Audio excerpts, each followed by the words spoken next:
Бир туугандар, Кудайдын сүйүүсү менен салам айтам. Кайрадан эфир аркылуу жолугушуп жаткандыгыбыз үчүн Кудайга чексиз ыраазычылыктар болсун. Бүгүнкү күнү биз башталыш китебинен 4-бөлүмдөн окуйбуз. Буга чейин Кудайдын жаратылышты эң сонун кылып жараткандыгысын, жан жаныбарлар жана жер үстүндө эмне болсо ошонун баардыгын абдан сонун кылып жаратты. Бирок адамзатына күнөө кирди. Күнөө киргенден баштап, ошол күндөн баштап адамдын жүрөгү өзгөрдү. Биз биринчи төрөлгөн адамдардын жашоосу кандайча башталды? Жана алар эмненин аркасынан ээрчишти? Кудайды ээрчидиби же күнөөнүн аркасынан ээрчидиби? Ошол биринчи адамдар жөнүндө бүгүн сөз кылабыз. Башталыш китеби 4-бөлүм. Адам аялы обого жакындады. Обонун боюна бүтүп, кабылды төрөп, Теңирдин жардамы менен уулду болдум деп деди. Андан кийин анын бир тууганы Абылды төрөдү. Абыл койчу болду. Кабыл болсо дыйкан болду. Арадан убакыт өттү. Кабыл жер жемиштеринен Теңирге тартуу алып келди. Абыл да ойлорунун төл башыларынан жана алардын майларынан алып келди. Теңир Абылга жана анын тартуусуна назарын салды. Ал эми Кабылга жана анын тартуусуна назарын салган жок. Ошондо Кабылдын аябай ачуусу келип, өңү кумсарып кетти. Теңир Кабылга: "Эмнеге ачууландың? Эмнеге өңүң кумсарып кетти? Эгерде жакшы иш кылсаң, анда башыңды жерге салбайт элең да. Эгерде жакшы иш кылбасаң, анда босогоңдо күнөө жатат. Ал сени өзүнө тартып жатат. Бирок сен ага үстөмдүк кыл" деди. Кабыл бир тууган Абылга жамандык ойлоду. Талаада жүрүшкөндө Кабыл өз бир тууганы Абылга кол көтөрүп, аны өлтүрүп салды. Ошондо Теңир Кабылдан: "Бир тууганың Абыл кайда?" деп сурады. Ал: "Билбейм, мен эмне? Бир тууганыма кароолчу белем" деп жооп берди. Теңир ага мындай деди: "Сен эмне кылдың? Жерден бир тууганыңдын каны мага боздоп жатат. Ошондуктан эмир сага бир тууганыңдын каны сенин колуңдан кабыл алууга оозун ачкан жердин каргышы тиет. Мындан ары жер иштеткениңде ал сага өз күчүн бербейт. Жер бетинде куулуп тентип жүргөн адам болосуң." Ошондо Кабыл Теңирге: "Менин жазам чоң, көтөрө алгыз. Сен азыр мени жер бетинен кууп жатасың. Мен эми сенин жүзүңдөн жашынып, жер бетинде куулуп тентип жүргөн адам болом. Мага ким жолукса да ал мени өлтүрөт" деди. Теңир ага: "Кабылды ким өлтүрсө, андан 7 эселеп өч алынат" деди. Кабылга жолуккан адам аны өлтүрүп койбошу үчүн Теңир ага белги салып койду. Ошентип Кабыл Теңирден кетип, Эйдендин чыгыш жагындагы Нот деген жерге жайланышты. Анан Кабыл аялына жакындады. Аялынын боюна бүтүп, Энокту төрөдү. Кабыл шаар куруп, ага өз уулу Эноктун атын берди. Эноктон Ират төрөлдү, Ираттан Михаил төрөлдү, Михаилден Матушал төрөлдү, Матушалдан Лемек төрөлдү.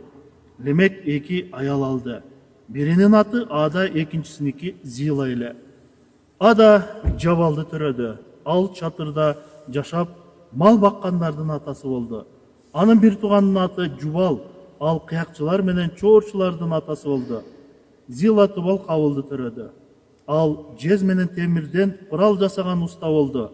Тубал Кабылдын Нама деген карындашы бар эле. Лемек аялдарына мындай деди: "Ада менен Зила, мага кулак салгыла. Лемектин аялдары менин сөзүмө көңүл бургула. Мага жамандык кылган эркекти, мага кайга алып келген баланы өлтүрүп салдым. Эгерде Кабыл үчүн 7 эсе өч алынса, анда Лемек үчүн 70 жолу 7 эсе өч алынат." Адам аялына дагы жакындады. Ал уул төрөп, "Кудай мага Кабыл өлтүргөн Абылдын ордуна башка уул берди" деп, анын атын Шет койду. Шеттен да уул төрөлдү. Ал анын атын Энош койду.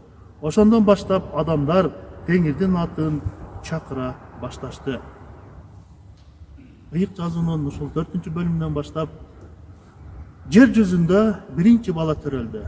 Анын атын Обо Кабыл деп койду. Биринчи тун уулу ушунчалык ага жагымдуу болду. Бул Теңирдин жардамы менен уулду болдум деп аны көкөлөтө карашты. Андан кийин Абыл төрөлдү.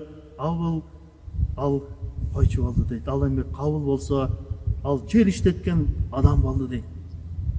Адамдар жүрөгүнөн дайыма Кудайга тартуу алып келүүнү эңсешет. Ошол себептен бул жерде көрүп турабыз, Абыл менен Кабыл теңирге тартуу алып келишти. Кабылдын тартуусу жер жемиштер болчу, ал эми Абылдын тартуусу койлордун төл башыларынан жана алардын майларынан алып келди дейт.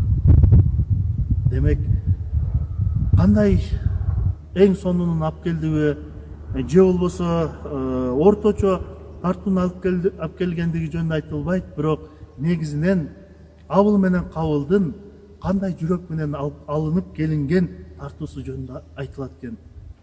Абылдын тартуусу теңирге жагымдуу болду дейт. Демек, анын жүрөгү теңирге жакын адам болгон, ал теңирден корккон, адил адам болгон. Ал теңирге ишенгендиги, теңирге алып келген тартуусу Кудай үчүн адил ишенген адам катары кабыл алынды. Ошентип Абыл Кудайга жаккан жашоо менен жашады. Ал эми Кабылдын жүрөгүндө жаман ойлор бар болчу. Кабыл Амалкөйдүн аркасынан ээрчиди. Анткени биз көрүп тургандай, качан Абылдын тартуусун Кудай кабыл алганда, Кабылдын өңү өзгөрдү дейт. Анын жүрөгүндө аябай ачуусу келди. Ал ачуусу келген учурда ошол менен токтоп калган жок. Ачуусун башкара алган жок. Ал андан ары уланып кетти. Күнөөнүн аркасынан күнөө туулу берди. Ачуусу келди, өңү кумсарды, башын жерге салды. Анан акырында ал өлтүрүп койду өзүнүн бир тууганын. Бирок Кудайга чейин эскертти. Кабыл, эмнеге ачууландың? Эмнеге өңүң кумсарып кетти?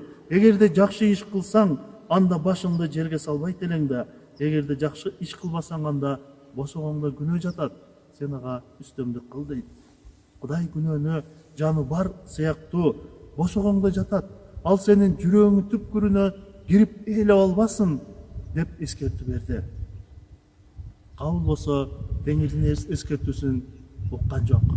Тескерисинче Абылды талаада жүрүп өлтүрүп салды дейт. Ошентип биринчи төрөлгөн адам ал өлдү. Ал киши колду болуп өлдү. Өлгөндө дагы өзүнүн бир тууганын колунан өлдү. Ыйык жазууда Ыйса Машаяк Тодоонун асатында айтат: эгерде дейт, сен адамды жек көрүп карап койсоң, анда сен киши өлтүргүчүсүң дейт. Ошентип колу менен эмес, качан адам жүрөгүнөн адамды жек көрө турган болсо, аны Кудай адам өлтүргүч катары эсептейт. Андан кийин Кабылдын бул кылган күнөөсү үчүн ал жазасын алыш керек эле.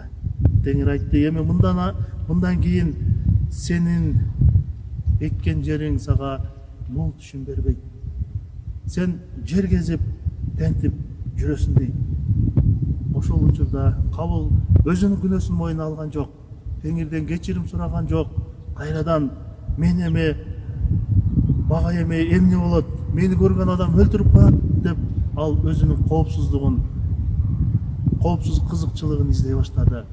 Бирок Теңир ага белги коюп койду дейт 16-аятта. Ошентип Кабыл теңирден кетип, Эйдендин чыгыш жагындагы Нот деген жерге жайланышты дейт. Ал эми Кабылдын жашоосу ушундайча башталды. Адамдардын экиге бөлүнүшү ушул жерден башталат экен. Анткени адамзаты экиге бөлүнөт. Бири Кудайга жаккан ишти жасайт, ал эми бири Кудайга жакпаган ишти жасайт. Бири теңирге жакшы тартууларды алып келет, ал эми экинчиси теңирге жакпаган тартууларды алып келет. Ошентип Абылдын тартуусу теңирге жакты, анткени ал адил адам деп табылды. Ал эми Кабылдын тартуусун теңир кабыл алган жок. Ал адилетсиз адам катары Кудай тарабынан бааланды. Теңир ар бириңиздерге батасын берсин, дайыма Кудайга тартуу алып келгениңерде, Кудайга таазим кылганыңарда, Кудайды дамытаган учурда силердин жүрөгүңөр ага жаккандай болсо экен. Теңир ар бириңерди ушул нерседе алкыштап батасын берсин. 17-аяттан баштап 25-аятка чейин Кабылдын балдарынын анын тукуму жөнүндө айтылат. акырында адам менен оба дагы уулду болгондугу жөнүндө кыска маалымат берилет экен. Ошентип Кабыл өз аялына жакындап, андан Энох төрөлдү дейт. Эноктон кийин бир канча балдарды эсептеп жазат. Ал Кабылдын тукумунан музыканы чыгарган адамдар чыкты. Кабылдын тукумунан курал жаракты чыгарган адамдар чыкты. Жана жер иштеткен, ошондой эле шаарларды курган адамдар чыкты. Бүгүнкү тил менен алып караганда бул курал жарак чыгаруучу же болбосо шаарларды кургучу архитектор сыяктуу ошондой эле мал чарбаны өнүктүргөн адамдар болуп чыкты дейт. Бирок тилекке каршы Лемек деген тукуму ал Кудайдын мыйзамынан четке чыгып, бир эмес эки аял алды дейт. Ошентип Кудай көрсөткөн көрсөтмөлөрдө адам менен анын тукуму алыстай башташты. 25-аяттан баштап адам аялына дагы жакындады. Ал ул төрөп, Кудай мага Кабыл өлтүргөн Абылдын ордуна башка уул берди деп, анын атын Шет койду. Шеттен да уул төрөлдү. Ал анын атын Энош койду. Ошондон баштап адамдар Теңирдин атын чакыра башташты. Кудайдан четтеп кеткен, Эден багынан куулган адам жана анын уулдарынын жашоосу ушундайча болду. Бирок алардын жүрөгү каттып, алар күнөөнүн кесепетинен ушунчалык кыйналып калышкан болчу. Бирок качан Шеттен Энош төрөлгөн учурдан баштап гана алардын Кудайга таазим кыла баштагандыгы, Кудайдын атын чакыра баштагандыгы жөнүндө айтылат экен. Ошентип, бир туугандар, бул аяттан, бул бөлүмдөн окуп биз түшүндүк адамдын биринчи төрөлгөн балдарынын Кудайга бириси жакшы тартуу, экинчиси Кудайга жагымсыз тартуу алып келди. Кудайга алардын тартуусу эмес, алардын жүрөгү керек болчу. Кыйык жазууда жазылгандай, римдиктерге жазылган катта баардык адамдар күнөө кетирип, Кудайдын даңкынан айрылып калышкан дейт. Ал эми Ыйса Машаяк аркылуу Кудай бизге түбөлүк өмүрдү тартуу кылгысы келет экен. Эгерде күнөөлөрүңөрдү мойнуңарга алып, ачык айтсаңар, анда ишенимдүү жана адилеттүү Кудай баардык күнөөлөрүңөрдү кечирет жана ар кандай адилетсиздиктен тазалайт деп ыйык жазууда жазылып турат. Кабылдын мүмкүнчүлүгү бар болчу. Ал Теңирден сураганга убакыт берди. Кудай аны эскертти, бирок ал кечирим сураган жок. Ошол сыяктуу эле адам төрөлгөндө күнөөкөр болуп төрөлөт. Эгерде ал Кудайдын астынан кечирим сураса, Теңирдин астында туура эмес кылган иштери үчүн өкүнүп келсе, Кудай сизди жана мени ал кечирет. Ыйса айкашкан жыгачта бүт адамзаттын күнөөсү үчүн өлдү. Ал кыйналды, азап чекти, бирок үчүнчү күнү тирилди. Адамдардын жүрөгүнүн тааратын, күнөөлөрүн тазалаш үчүн Ыйса Машаяктын каны гана күчү жетет экен. Ошентип, эгерде бүгүнкү күндө сиздин жүрөгүңүздөгү күнөөлөр сизди кыйнаса, жүрөгүңүздө тынчтык жок болсо, анда бир гана жол бар экен. Ыйса Машаяк айтат: "Мен жол, чындык жана өмүрмүн. Атама мен аркылуу гана барууга болот, менсиз эч ким бара албайт" дейт.